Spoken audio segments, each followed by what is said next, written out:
ഒരു ഉപദ്രവം ഉണ്ടാക്കാതെ നടന്നു പോകുന്നൊരു നായയെ കണ്ടാൽ പിന്നിലൂടെ ചെന്ന് ഒരു കല്ലെടുത്ത് എറിഞ്ഞാലാണ് നമുക്കൊക്കെ സമാധാനം കിട്ടുക. കൂടെ ഒരു ശബ്ദം കൂടെ ഉണ്ടായാൽ നമ്മൾ വളരെ ഹാപ്പിയാണ്. ഈ പറഞ്ഞതിനെ നമുക്ക് പലർക്കും റിലേറ്റ് ചെയ്യാൻ പറ്റുന്നുണ്ടാകും.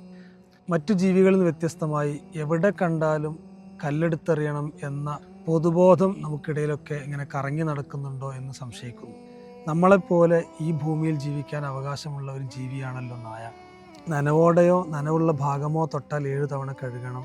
അത്യാവശ്യത്തിന് നായയെ വളർത്തുന്നുണ്ടെങ്കിൽ കൃത്യമായ അകലം പാലിക്കണം. നജസായതുകൊണ്ട് വിൽപ്പന പാടില്ല തുടങ്ങി ഇസ്ലാം വിശ്വാസികളോട് ചില നിർദ്ദേശങ്ങൾ മുന്നോട്ട് വെക്കുന്നുണ്ട്. ഇതിൻ്റെ അർത്ഥം നായ പൂർണ്ണമായും ഹറാമാണ് എന്ന് ഇസ്ലാമിൽ ഒരിക്കലും ആർക്കും അഭിപ്രായമില്ല.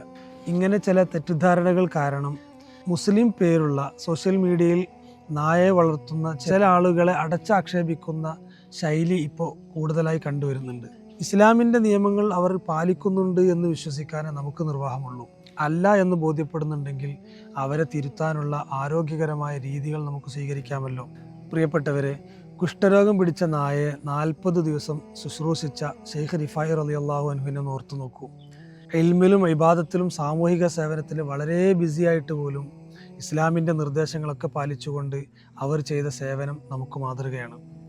നായക്ക് വെള്ളം കൊടുത്ത് സ്വർഗം വാങ്ങിയ ചരിത്രവും നമ്മുടെ മുമ്പിലുണ്ട്. ഇതെല്ലാം കൂട്ടി വായിച്ചുകൊണ്ടാണ് ഇത്തരം വിഷയങ്ങളിൽ നമ്മുടെ കൈകാര്യങ്ങളും ഇടപെടലുകളും ഉണ്ടാവേണ്ടത്.